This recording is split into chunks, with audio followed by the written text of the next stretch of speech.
Hello बच्चों, 2 दिन पहले आपको मैंने एक वीडियो सेंड की थी जिसमें physical quantities, fundamental physical quantities, derived physical quantities, fundamental units और डिराइव्ड यूनिट्स के बारे में आपको मैंने बताया था। अब उससे थोड़ा सा हम आगे चलते हैं। फंडामेंटल फोर्सेस इन नेचर, ये आपका नया टॉपिक होगा। यूनिवर्स में 4 प्रकार की फंडामेंटल फोर्सेस होती हैं।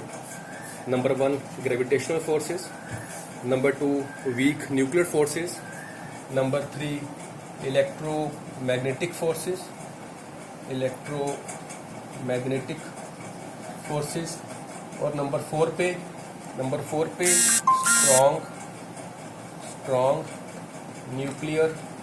Strong nuclear forces. ये 4 प्रकार की फोर्सेस हैं। Gravitational forces, number 2 weak nuclear forces, number 3 electromagnetic forces and number 4 पे स्ट्रॉन्ग न्यूक्लियर फोर्सेस। 1 बाय 1 हम सबको डिस्कस करेंगे। सबसे पहले ग्रेविटेशनल फोर्सेस क्या होती हैं। देखो, यूनिवर्स में कोई भी 2 ऑब्जेक्ट्स हैं वो एक दूसरे को कुछ फोर्स के साथ अट्रैक्ट करती हैं। चाहे वो सन और अर्थ हो, चाहे वो अर्थ और मून हो, चाहे वो किसी ट्री से गिरता हुआ कोई एप्पल, कोई मैंगो वगैरह कुछ भी हो। इन सब में एक चीज़ कॉमन है कि दो बॉडीज इसमें are participating. Like in the first example, you are seeing sun and earth. This is 2 particle system. Apple and नीचे earth 2 particle system. Earth and again moon 2 particle system. तो यूनिवर्स में कोई भी 2 bodies हैं वो एक दूसरे को कुछ फोर्स के साथ अट्रैक्ट करती हैं। उसी फोर्स को हम ग्रेविटेशनल फोर्स कहते हैं। न्यूटन ने इसके लिए एक फार्मूला भी हमें दिया था। This force proportional to product of masses of both bodies and this force is inversely proportional to square of distance between both bodies। अगर हम दोनों फार्मूलाज को, दोनों इक्वेशंस को कंबाइन करते हैं तो फिर हमारे पास होगा F force proportional to m1 into m2 upon r square. यहाँ पे हमारे पास प्रोपोर्शनलिटी का साइन है। इस प्रोपोर्शनलिटी के साइन को अगर हम खत्म करेंगे तो हमें एक कांस्टेंट लगाना पड़ेगा और यहाँ पे हम कांस्टेंट लगा रहे हैं कैपिटल G। तो capital G m1 into m2 upon r square. जो कैपिटल G है इसको हम कहते हैं universal gravitational constant. Universal gravitational constant. इसकी जो वैल्यू होती है this is equal to 6.67 10⁻⁻11 newton metre square पर किलोग्राम स्क्वायर। ये कैपिटल जी की वैल्यू है जो कि हमेशा कांस्टेंट रहती है ऑल ओवर द वर्ल्ड। अब दिन में जो एग्जांपल्स मैं डिस्कस कर रहा हूं, देखो जो अर्थ है वो सन का चक्कर लगा रही है। तो चक्कर लगाने के लिए इसे कोई ना कोई फोर्स की तो जरूरत पड़ेगी ही। वो फोर्स इसको कौन प्रोवाइड करेगा? That is the gravitational force of sun. This is the first example of the gravitational forces. Second example में मैंने एक ट्री बनाया है। ये नीचे अर्थ है, ऊपर से कोई एप्पल गिरा, नीचे अर्थ की तरफ गिरा, तो अर्थ ने इस एप्पल को अपनी तरफ अट्रैक्ट किया। Again it is a gravitational forces. आपने पढ़ रखा होगा एसएसटी में कि जब फुल मून डे होता है तो हाई टाइड्स आती हैं ओशियंस के अंदर, समुद्र के अंदर, जिसको हम ज्वार भाटा भी कहते हैं। होता क्या है कि जब फुल मून होता है उस दिन जो साइड अर्थ की मून की तरफ होती है वहां पे ओशियंस में जो समुद्र का पानी होता है वो मून की तरफ ज्यादा अट्रैक्ट होता है, जिसके करके हाई टाइड्स समुद्र में आती हैं। Again it is the concept of the gravitational forces. तो ये 3 एग्जांपल आपको मैंने समझने के लिए बताई हैं कि जो सन है वो अर्थ को अट्रैक्ट कर रहा है, तो अर्थ सन के इर्द गिर्द घूम रही है, it is due to the gravitational forces. Apple earth की तरफ अट्रैक्ट हो रहा है, again it is gravitational forces. Full moon day को हाई टाइड्स समुद्र में आती हैं, again it is due to the gravitational forces. तो ये 3 एग्जांपल। अच्छा, एक बात आपसे मैं एक क्वेश्चन पूछूंगा, आप उसको सोचना, अगर हो सके तो मेरे को इसका आंसर भी दे देना। हमें एप्पल धरती की तरफ नीचे अट्रैक्ट होता दिखाई देता है क्योंकि अर्थ उसको अपनी तरफ अट्रैक्ट कर रही है। तो जो ग्रेविटेशनल फोर्सेस है उसका मतलब तो ये है कि कोई भी 2 बॉडीज एक दूसरे को अट्रैक्ट करती हैं।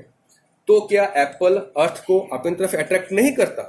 ये मेरा क्वेश्चन ये है कि जो एप्पल है वो भी अर्थ को अपनी तरफ अट्रैक्ट कर रहा है, तो फिर हमें अर्थ एप्पल की तरफ जाती हुई क्यों नजर नहीं आती? हमारी अर्थ एप्पल की तरफ अट्रैक्ट होती हुई क्यों नजर नहीं आती, जबकि एप्पल अर्थ की तरफ अट्रैक्ट होता हुआ नजर आता है? इसका आंसर मेरे को आप जरूर देना, कमेंट बॉक्स में देना। ठीक होगा तो अच्छी बात है, अगर नहीं तो इसको मैं समझाऊंगा कि ऐसा क्यों होता है। सेकंड हमारे पास है वीक न्यूक्लियर फोर्सेस। देखो इसका नाम ही वीक है और न्यूक्लियर है, दो बातें इसमें क्लियर हैं कि जो वीक न्यूक्लियर फोर्स है ये न्यूक्लियस के अंदर ही होगी, और सेकंड जो न्यूक्लियस के अंदर ये वाली फोर्स होगी वो बहुत ही वीक होगी। लेकिन इससे पहले मैं आपको ये बता दूं कि जो ग्रेविटेशनल फोर्सेस हैं इसमें दो तीन प्रॉपर्टीज इसकी मेन है। एक प्रॉपर्टी इसकी तो ये मेन है कि ये एक लॉन्ग रेंज फोर्स है, it is long range force. Long range कि ये अप टू इनफाइनाइट होती है, अप टू इनफाइनाइट। अर्थ कहाँ पे है, सन कहाँ पे है, हम कहाँ पे हैं, सन कहाँ पे है, स्टार्स कहाँ पे हैं, हम कहाँ पे हैं। तो कोई भी दो बॉडीज एक दूसरे को अट्रैक्ट करती हैं irrespective of the distance. Distance चाहे कितना भी ज्यादा क्यों ना हो, अट्रैक्शन होगी चाहे कम क्यों ना होगी, तो it is a long range force. Second इसमें जो मेन इसकी एक प्रॉपर्टी ये है कि it is the weakest force. तो मैंने चार फोर्सेस आपके सामने लिखी थी, चारों में से सबसे वीक ग्रेविटेशनल फोर्स है, it is the weakest force. और भी प्रॉपर्टीज हैं लेकिन मेन इसमें दो प्रॉपर्टीज हैं, एक तो ये लॉन्ग रेंज फोर्स है, वीकेस्ट फोर्स है। अट्रैक्टिव फोर्स तो वो है ही, इसका नाम ही ग्रेविटेशनल अट्रैक्टिव फोर्स है। तो long range and it is the weakest force. Number 2 पे हमारे पास है वीक न्यूक्लियर फोर्स।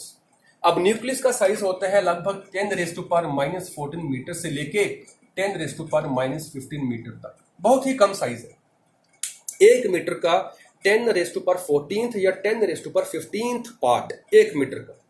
तो नेचुरली ये फोर्सेस न्यूक्लियस के अंदर ही ऑपरेटिव हैं, और वीक इसलिए इनको हम कहते हैं क्योंकि इसमें एक पार्टिकल एलिमेंट्री पार्टिकल है। एलिमेंट्री पार्टिकल, इस वर्ड को आप याद रखेंगे, एलिमेंट्री पार्टिकल।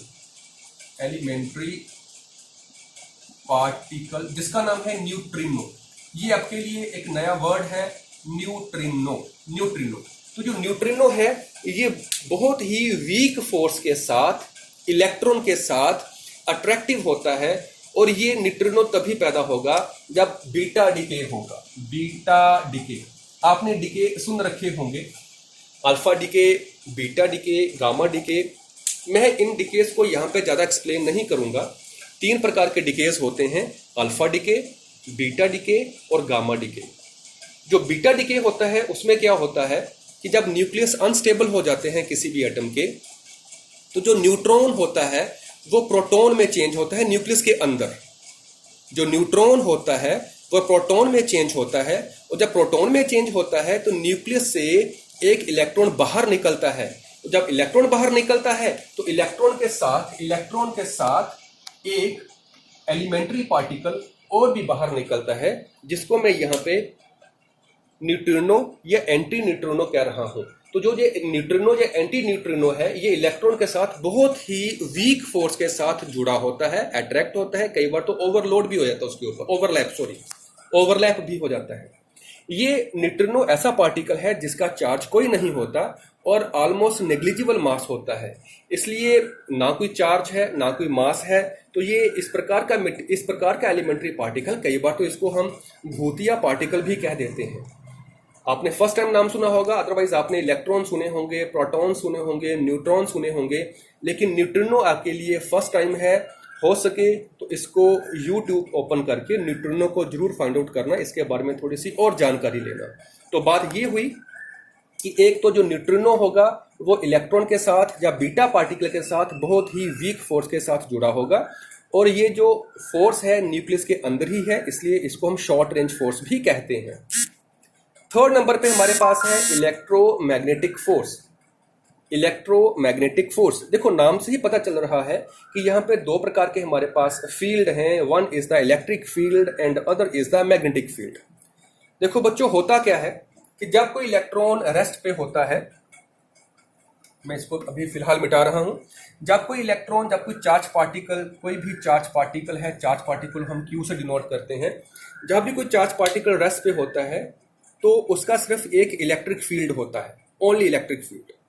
लेकिन जब ये चार्ज पार्टिकल मोशन में आ जाए, इन मोशन, जब ये मोशन में आ जाता है, जब इसको वेलोसिटी मिल जाती है, तो इसके पास फिर 2 प्रकार के फील्ड हो जाते हैं, one is the electric field and other is the magnetic field. E for electric field and B for magnetic field. तो जब चार्ज रेस्ट पे हो तो it has only electric field, लेकिन जब चार्ज मोशन में हो it has two field, one is the electric field and other is the magnetic field. जब दो चार्ज पार्टिकल्स साइमल्टेनियसली मूव कर रहे हैं, एक भी मूव कर रहा है और दूसरा भी मूव कर रहा है, तो जब चार्ज पार्टिकल मूव करेगा तो ये इलेक्ट्रिक फील्ड भी प्रोड्यूस करेगा, मैग्नेटिक फील्ड भी प्रोड्यूस करेगा। तो ये जो चार्ज पार्टिकल है बेसिकली इसके मैग्नेटिक फील्ड में मूव कर रहा है और ये चार्ज पार्टिकल इसके मैग्नेटिक फील्ड में मूव कर रहा है, क्योंकि इन मोशन इसके पास भी मैग्नेटिक फील्ड होगा, इसके पास भी इलेक्ट्रिक फील्ड होगा और मैग्नेटिक फील्ड होगा, और इसके पास भी इलेक्ट्रिक फील्ड होगा और मैग्नेटिक फील्ड होगा। तो हुआ क्या, जो Q2 चार्ज पार्टिकल है वो Q1 के मैग्नेटिक फील्ड B1 में मूव कर रहा है और जो Q1 चार्ज पार्टिकल है वो Q2 के मैग्नेटिक फील्ड B2 में मूव कर रहा है। तो जब दोनों चार्ज पार्टिकल साइमल्टेनियसली मूव करेंगे तो एक पार्टिकल दूसरे के मैग्नेटिक फील्ड में होगा, तो दूसरे के मैग्नेटिक फील्ड के करके फोर्स एक्सपीरियंस करेगा, जिस फोर्स को हम कहते हैं इलेक्ट्रोमैग्नेटिक फोर्स। तो इलेक्ट्रोमैग्नेटिक फोर्स क्या हो गई कि एक चार्ज पार्टिकल दूसरे चार्ज पार्टिकल के मैग्नेटिक फील्ड में जब मूव करता है तो उस चार्ज पार्टिकल के ऊपर एक फोर्स लगती है जिसको हम इलेक्ट्रोमैग्नेटिक फोर्स कहते हैं। ये फोर्स ग्रेविटेशनल फोर्स से ज्यादा होती है, इवन वीक न्यूक्लियर फोर्स से भी ज्यादा होती है। नंबर 4 पे हमारे पास स्ट्रॉन्ग न्यूक्लियर फोर्सेस। तो ये स्ट्रॉन्ग न्यूक्लियर फोर्सेस, देखो नाम से ही हमें जजमेंट हो रही है कि एक तो ये न्यूक्लियर फोर्सेस हैं क्योंकि न्यूक्लियस के अंदर लग रही होंगी, दूसरी ये स्ट्रॉन्ग हैं तो इसलिए इसका नाम पड़ गया स्ट्रॉन्ग न्यूक्लियर फोर्सेस। इस बात को समझो कि एटम के न्यूक्लियस के अंदर, एटम, ये सपोज करो मैंने एक एटम बना दिया, इसमें ये न्यूक्लियस है, न्यूक्लियस में क्या कौन कौन से पार्टिकल्स रिसाइड करते हैं, एक तो होते हैं न्यूट्रॉन्स और एक होते हैं प्रोटॉन्स, और इलेक्ट्रॉन्स तो बाहर चक्कर लगाते हैं इन फिक्स्ड ऑर्बिट्स। अब जब कोई हैवी एलिमेंट है हमारे पास, वहां पे उसका एटॉमिक नंबर ज्यादा है तो नेचुरली उसके पास प्रोटॉन भी ज्यादा होंगे। तो प्रोटॉन होते कौन हैं? These are charge particles, positive charge particles. तो अकॉर्डिंग टू कूलम्स लॉ आपने 10th क्लास में पढ़ रखा होगा, अगर दो चार्ज पार्टिकल और दोनों ही पॉजिटिव हैं, सेम नेचर है, तो ये दोनों एक दूसरे को रिपेल करेंगे। अब छोटे से न्यूक्लियस में अगर प्रोटॉन्स की संख्या बढ़ जाती है तो ये एक दूसरे को रिपेल करना शुरू कर देते हैं, जिससे जो न्यूक्लियस है वो अनस्टेबल हो जाता है। लेकिन फिर भी अनस्टेबिलिटी के बावजूद भी कुछ ऐसी फोर्सेस हैं जो उनको न्यूक्लियस को तोड़ने नहीं देती। न्यूक्लियंस का माने न्यूट्रॉन्स एंड प्रोटॉन्स, न्यूक्लियंस को आपस में छोटे से न्यूक्लियस में बाइंड करके रखती हैं। तो जो फोर्स रिपल्सिव फोर्स होने के बावजूद भी न्यूक्लियस में न्यूक्लियंस को बाइंड करके रखती हैं, उस फोर्स को हम न्यूक्लियर फोर्स कहते हैं। इसलिए इसका नाम पड़ गया स्ट्रॉन्ग, क्योंकि in spite of repulsive forces these forces bind the nucleons together in a small tiny nucleus, इसलिए इसका नाम स्ट्रॉन्ग न्यूक्लियर फोर्सेस पड़ गया। तो जो स्ट्रॉन्ग न्यूक्लियर फोर्सेस होती हैं, एक तो ये शॉर्ट रेंज फोर्सेस होती हैं। शॉर्ट रेंज में इसलिए कह रहा हूं क्योंकि ये सिर्फ न्यूक्लियस में ही ऑपरेटिव होंगी। लगभग इनकी जो रेंज होती है वो 10⁻⁻15 मीटर्स होती है। And these are the strongest forces. तो सबसे स्ट्रॉन्गेस्ट फोर्सेस कौन सी हो गई फिर? Nuclear forces. और सबसे वीकेस्ट फोर्स कौन सी हो गई? Gravitational forces. तो आज के लिए बस इतना, बाकी आपको मैं बाद में बताऊंगा।